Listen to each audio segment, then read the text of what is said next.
Yo les gens, c'est Etienne de Saint-Etienne. On se retrouve pour une vidéo. Aujourd'hui, on va regarder une vidéo.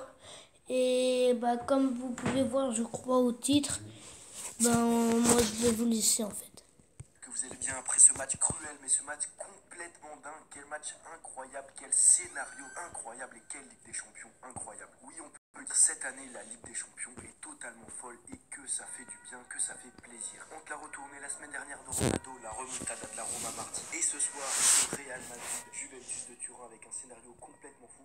Je pense qu'on ne pouvait pas espérer plus de spectacles en quart de finale de la Ligue des Champions. Quart de finale qui nous ont encore une fois montré pourquoi on aime tant ce sport qui est le football. C'est pour ça qu'on va revenir dans cette vidéo sur ces 2 dernières semaines de Ligue des Champions. Pour cela, j'ai choisi 5 moments clés sur lesquels on va revenir dans cette vidéo. 5 moments clés qui vont faire que ces 2 dernières semaines resteront longtemps gravées dans nos mémoires.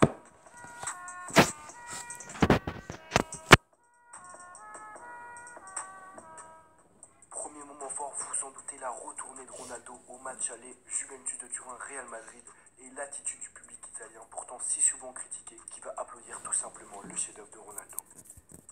Le geste est tellement pur, tellement propre, tellement parfait et surtout tellement important puisque c'est ce geste, ce but qui va finalement permettre au Real Madrid de se qualifier hier avec ce but d'avance. Ronaldo s'élève à 2,30 m du sol pour claquer une bicyclette comme disent les anciens à l'un des plus grands gardiens de l'histoire, celui qui nous avait fait pleurer en 2006, Buffon. Gardien grand par son talent mais également par sa classe qui était venu reconforter à l'époque Zidane après son carton rouge. Et on a d'ailleurs vu dans les yeux de Zidane lors du carton rouge de Buffon une certaine compassion. Tout ça pour dire que pour moi le second temps fort de ces quarts de finale incroyables de la Ligue des Champions, c'est ce carton rouge pour Buffon. Le fait que Buffon soit expulsé à ce moment-là du match après un tel scénario, de tels efforts et dans un tel contexte, puisque le match est vraisemblablement le dernier de sa carrière en Ligue des Champions, le fait également que la Ligue des Champions soit la seule compétition que Buffon n'ait jamais gagnée. Bref, tout est fou, tout est digne des plus grandes comédies dramatiques et c'est le football qui nous permet de vivre ça, qui nous permet de vivre ces émotions et je pense vraiment qu'il n'y a que le football pour nous faire vivre des émotions pareilles. Pour le carton rouge, je sais pas comment il est justifié, peut-être que parce que Buffon a un peu poussé l'arbitre, bref, c'est pas la question. Ici, ce qui est vraiment marquant, c'est la colère et la détresse de Buffon, vraiment. Il y a une énorme compatie pour lui quand on connaît la grande carrière de ce monsieur prendre un carton rouge à ce moment-là pour son dernier match de Ligue des Champions. Bref, je vous l'expliquais juste avant, mais c'est totalement dingue.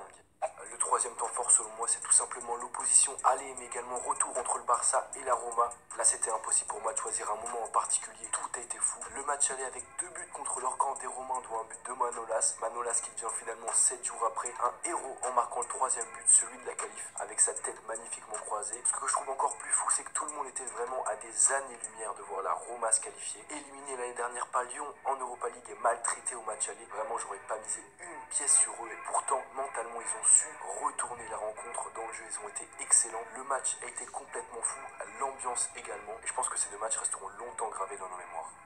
Le moment fort numéro 4, évidemment, il fallait que j'en parle dans cette vidéo, c'est la performance de Mohamed Salah qui confirme vraiment son ascension. Il fait une saison complètement dingue, complètement incroyable et ces 2 semaines l'ont vraiment propulsé sur une autre planète puisqu'il a montré qu'il était capable d'être efficace au match aller comme au match retour face à une équipe de City pourtant favorite. Et il a éteint mardi soir l'Etihad Stadium qui croyait pourtant à la remontada de son équipe. Il est tellement fort depuis le début de la saison, il a également démontré lors de ses quarts de finale qu'il peut vraiment être un prétendant très très sérieux au Ballon d'Or et pourquoi pas empêcher le couple Ronaldo-Messi de rafler à nouveau cette année le Ballon d'Or. À suivre, mais en tout cas il a été incroyable lors de ses quarts de finale. Enfin 5e et dernier temps fort, le penalty polémique pour le Real Madrid hier soir qui leur permet de se qualifier et donc d'éliminer la Juventus de Turin. Faute ou pas faute, c'est pas vraiment le débat et je pense que la vidéo et les ralentis ne vont pas apporter grand chose. Pour moi il n'y a pas faute puisque Benatia touche le ballon avant le joueur, certes il est derrière mais il touche la balle avant le joueur et Vasquez est déjà déséquilibré et plonge bien. J'ai fait un sondage sur ma chaîne YouTube où vous êtes majoritairement d'accord avec moi puisque la majorité d'entre vous a répondu qu'il n'y avait pas penalty. D'ailleurs tu peux t'abonner à la chaîne pour participer aux futurs sondages et plus vous allez être nombreux à répondre et plus ça va donner un avis large, plus ça va être intéressant. Enfin bref, penalty ou pas, la décision a été prise, la décision a été très dure,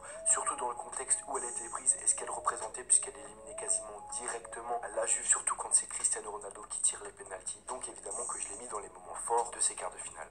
Et donc voilà les gars, c'est déjà la fin de la vidéo, j'espère que t'as kiffé cette petite analyse sur tous les quarts de finale. Allez, c'est la fin de la vidéo. J'espère que vous aura plu. Si elle vous a plu, mettez un pouce bleu et bis.